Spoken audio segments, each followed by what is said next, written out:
Welcome to ET Now's Promising Entrepreneur, where we spotlight the trailblazers who are shaping India's tomorrow. I'm Pooja Jain, and today we're joined by a visionary who's not just transforming education, but redefining how India learns, grows, and thrives. Nirvan Birla, Managing Director of Birla Open Minds Education Private Limited, is leading a revolution in holistic learning, from early childhood to K through 12, and from teacher empowerment to digital innovation. With over 300 institutions across 160 cities, his impact is national and his ambition global. Nirvan, thank you so much for joining us in studio on the Promising Entrepreneur podcast. Thank you. Thank you for having me. It's my pleasure to be here. I am excited to hear what questions you have in store. Hopefully not too tricky ones. Well, with that, we're going to dive right in, Nirvan, and I can't promise the course of the questioning, but to dive right in, when we look at the Birla brand, all right, it's synonymous with industry conglomerates in this country. And while your family does have a deep-rooted history and legacy vis-a-vis education, you've made it the dedicated career path that you've chosen, and that too at a particularly young age. So what are perhaps some of the early childhood experiences that motivated you to pursue academia professionally? I think for me, school was like my happy place. I was in Cathedral first and then I was in Campion.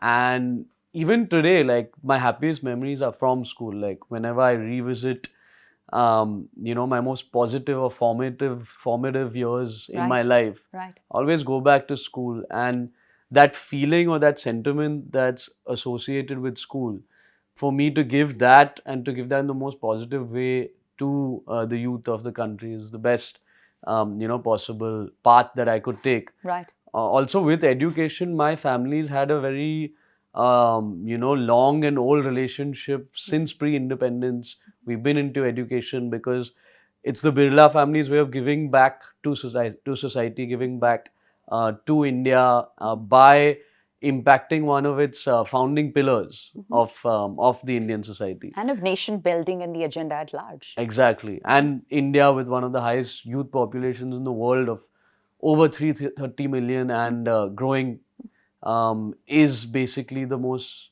the country or the nation that requires education the most because you impact a country's future by reaching its youth. So I think all these things fit together and made education the path I want to sort of pursue. And, it was my father's idea that why just, impact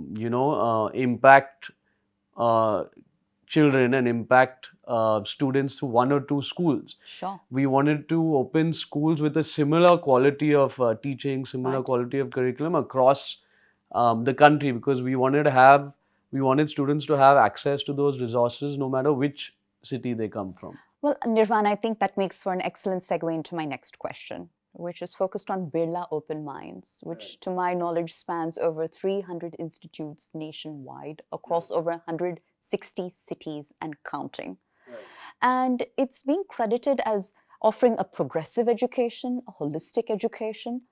But how, to your mind, does that differ from traditional schooling as we know it? What sets it apart? So what sets it apart is we follow this methodology called multiple intelligence in all our schools and in the curriculum. We have an in-house team of ex-principals, ex-vice principals, coordinators who basically work year-round to develop customized curriculum which takes like best practices across all the different boards, whether it's the international boards or the national boards. So we take the best practices from all the boards and sort of put them together in an amalgamation of different boards and different systems. And the students actually learn through themes and units. So when they're learning one subject, they're also actually learning another subject. So that's how they progress and learn how to actually apply knowledge from one place to another place. Through a multidisciplinary approach, it seems. All right. And Exactly. multiple intelligence, which is a very refreshing MI. term after all the artificial intelligence overusage that we've heard time and time again. Multiple intelligence. Right. And so to add on to that, please. What it like sort of prepares students for is like any board or any country that they want to study in after being in a Birla school, they can. Because they're taught the best practices and the best methodologies from all different boards. Right. So for them, then it's a freedom of their choice which path they want to take. So start local, but be prepared for the world that is clearly global. Exactly. And that leads into my next question, because when it comes to education, I think the constant battle is quality versus accessibility, right? Affordability versus accessibility. Education is for, the masses, Right. and not just the classes. 100%. How do you think about that in the everyday functioning of Birla Open Minds? And, does the average Indian have access to that ecosystem? Of course, because it's all about, where they study and the peers they sort of grow up with. Sure. No matter what city you are from. So if you are opening the same kind of school with the same kind of brand name, Right. the same kind of teaching staff, we also have a teacher training team, like a separate department only that comes and trains and upskills the teachers all over the country. Sure. And they all get the same kind of training. And of course, the fees is set depending on the city and on the region. Of course, if it's tier 2s, the fees will be a little lower. If it's tier 1, the fees will be a little higher. Understandably. So it's set according to the demographic and according to the, the locality. But the education that's given, the teacher training that's given, the student learning materials, we have customized learner kits that are given to all the students. Those are the same. Right. We also have a lot of career-oriented upskilling courses like financial literacy. We have AI, we have music. All these things are taught across our schools, no matter which background students come from. No, I'm so glad you brought that up, because I think one of the leading criticisms when it comes to the Indian education system is perhaps there's more to be desired when it comes to bridging the gap between industry and academia. Correct. Right? How do you think about that in everyday operations at Birla Open Minds? I think so, like from grade 5 or 6 onwards, you have to introduce them to real life skills. Yeah. Of course, the core subjects remain, but along with the core subjects, you have to introduce them to life skills, to career development skills like financial literacy, like AI, coding, music, communication skills. Sure. These days, like most interviews or most recruitments for jobs are also done based on how candidates communicate with you. Right. So all these things are very important. Sure. And then from grade 9 onwards, you need to sort of bridge that in with a little bit of career counseling. Right. So I think all schools should give this complementary. Like in all our schools, for Right. grade 9 and 10 students, the career counseling is complementary. We've tied up with a professional agency who does career counseling. And they come and like all the grade 9 and grade 10 students, they take independent sessions with them. And they sort of, assess their strengths, weakness, like a SWOT analysis. Right. And they give them options that what they could do, where they could go for undergrad, where they Sure. could go for postgrad, what sort of line or path they're best suited to. So I think these things are very important to bridge that gap between education and career. Like you don't wait till they're in college or till they've graduated to address these things. You need to Right. start at least not getting deep into it, but touching those points a little bit in Sure. high school. Sow the seeds when it matters the most. Exactly. Right. Exactly. And you also mentioned the Teacher Training Academy, which I think is an incredibly fascinating part of the Birla Open Minds ecosystem. Right. But in your mind, out of my curiosity, what's the education that you believe our educators most deeply require? What would have the most transformative impact on the Indian education landscape as we know it? Right. I think you hit the hammer on the nail actually when you said that the educators are the roots Right. of the tree that is education. Yeah. So unless you're like however good your content, your curriculum, your infrastructure, all of that can be great. Right. But unless the educators are trained very well, unless their dialect, the accents are very good, Right. unless their mannerisms, and also how much effort they put into upskilling themselves And every year. staying up to date. Exactly. Right. So that is very important. Like if you don't address the root of the problem, then no matter how good your content is, the students won't get the end product. Sure. So I think workshops to train the teachers, classroom audits to see how the teachers are teaching the students. Right. That is very important. So we have like 4 in a year, sometimes 6 also, Sure. in each and every school. And we Right. have a separate department with a teacher training head that looks into all of this. Right. I also feel that English is very important, because English, of course, along with our national languages, English is one of the most universal languages for a young child or for a young student to grow up and like fit into Sure. any job or any sort Right. of, society. Right. And I feel like if the dialect or the accent, Mm-hmm. with English is not that great, it may affect some of his future opportunities. Sure. So we have these things that even if the teachers are sort of speaking a different accent or if they aren't speaking, communicating effectively, we put them onto workshops to like improve their vocabulary and stuff like that. Phenomenal to hear that, because while we call ourselves an English-speaking nation, Hmm. I think many would argue that we're an English-speaking nation Correct. and not necessarily an English-speaking nation. Very true. And since you brought up, your early childhood days in school as being perhaps the most memorable part of your formative years, you're right. Much of it is dictated according to that student-teacher relationship, vibe, and essentially back and forth. What sort of relationship do you enjoy with that teacher? Do you have the fondest memories? Has that knowledge sunk in? Aside from the friendships, I think the teachers have a hugely transformative role to play. Of course. So now India is perhaps, at a very transformative cusp in history, in that we're in the midst of an industrial revolution, we're in the midst of a fiscal revolution, and also a digital revolution, right? And that's something you certainly seem to take very seriously at Birla Open Minds. And I was, reading more about your Learn Leap program.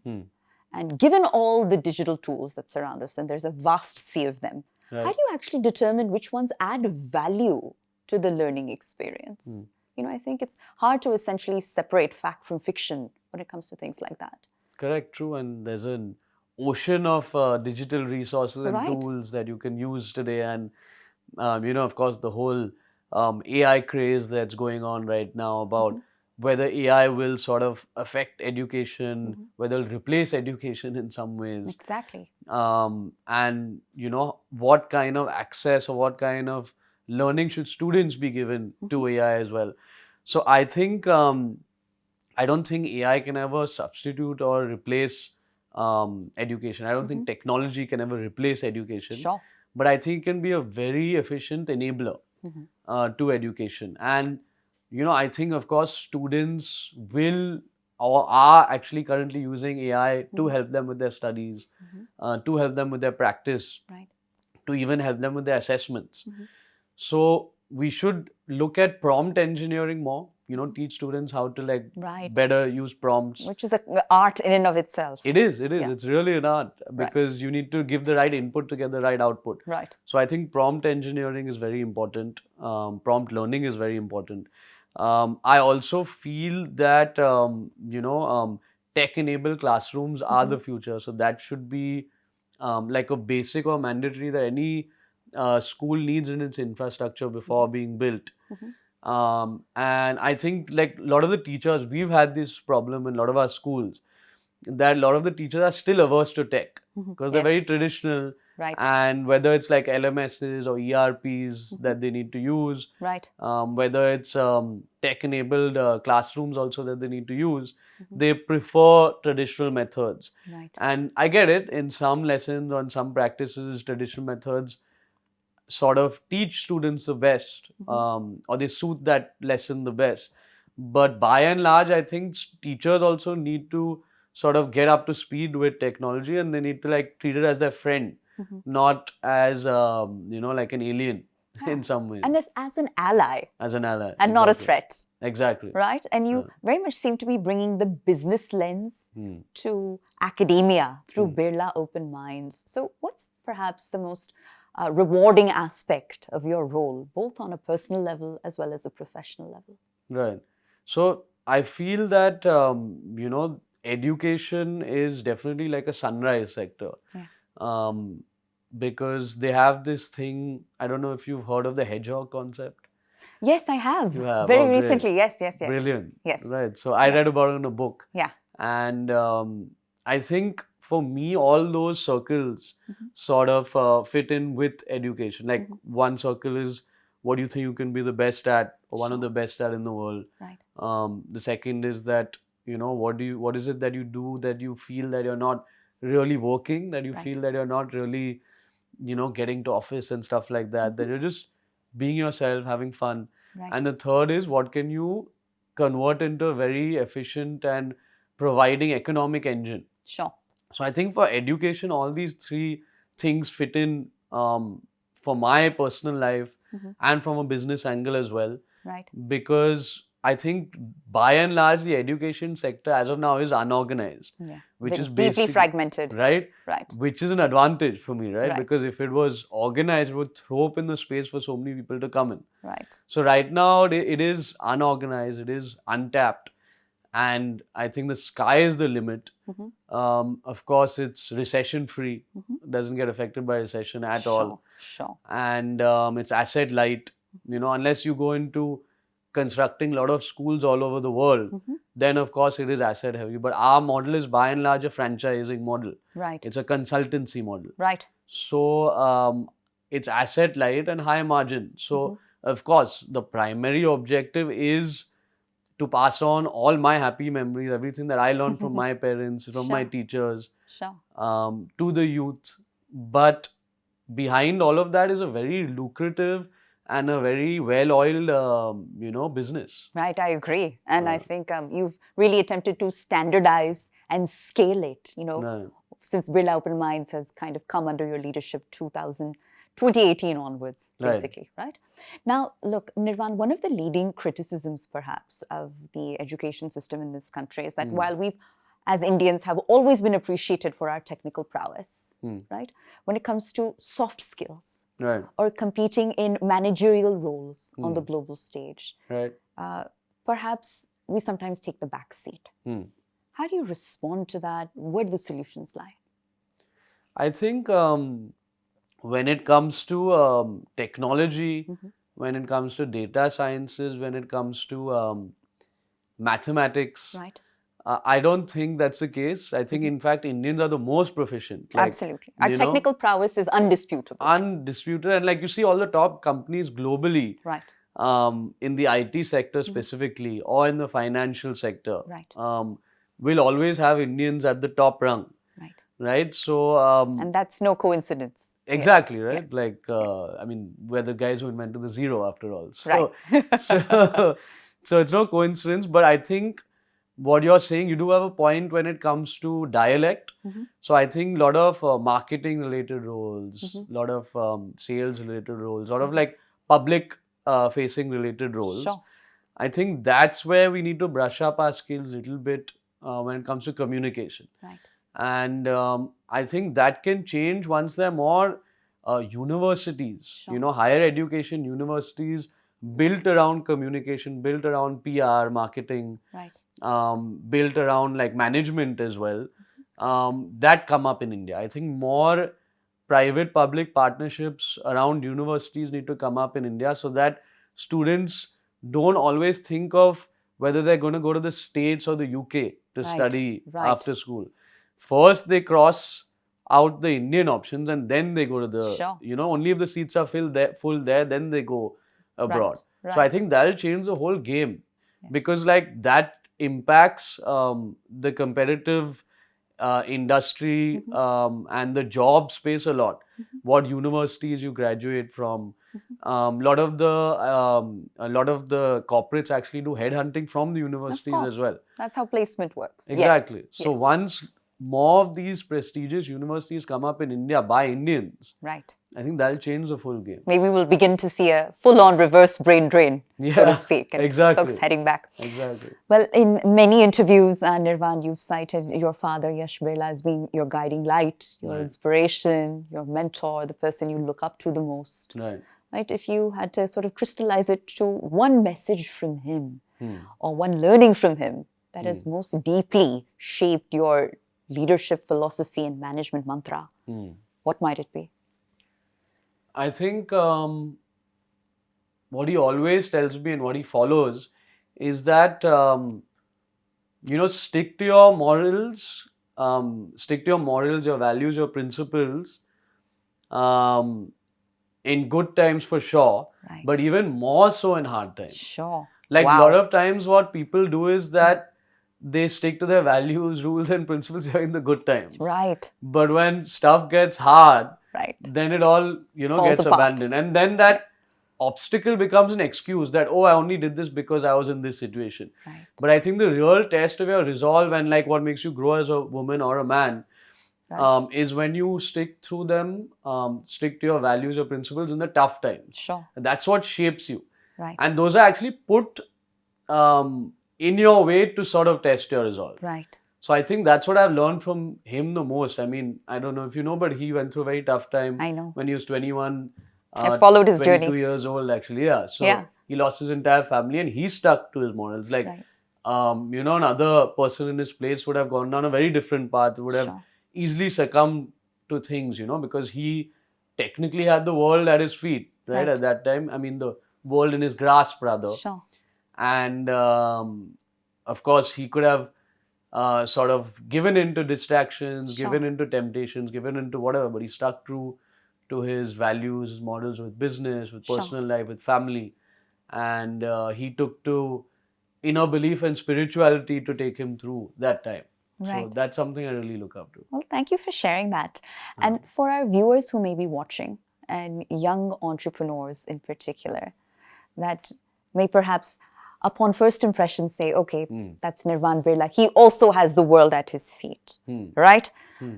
For speaking to the masses who are struggling to find their footing, whether it be in the education space or a completely different sector altogether, what might you say to them? What words of wisdom might you have to share?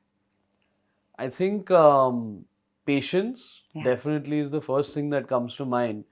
I mean, even for us at Birla Open Minds, before we reached scale, like before we reached a certain level of promise, it took me almost like 5 years before we got there. Right. And there's still so much further to go. We're looking at doing an IPO now in 2 years. That's the plan. But to get to like an even IPO worthy stage took like 7-8 years. Right. So patience is one of the main things.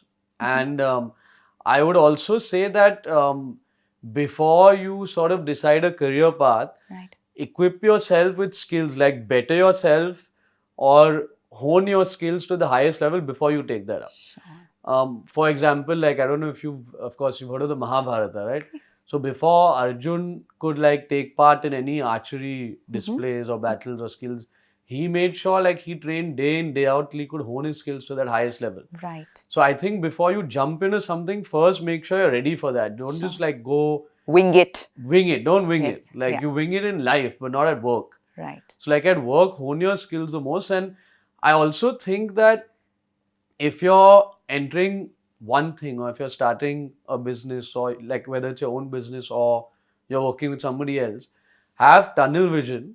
So don't try doing too many things at once. Like do one thing, Sure. stick to it for like a couple of years. Like let's say you're running your own business Right. and you want to diversify at some point. Right. First, stick to that one vertical, stick to that one product, one service, whatever it is for a couple of years. Set the right systems in place, let it go on autopilot, and then think of diversifying. Sure. And when you diversify the different team. Right.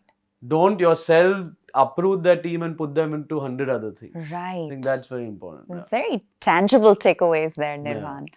But I wanted to just simply say thank you for sharing such a rich range of insights and for sharing so many anecdotes from your personal and professional journey alike. And Nirvan, we wish you and the larger Birla Open Minds team all the continued success. Thank you. Thank you so much for having me.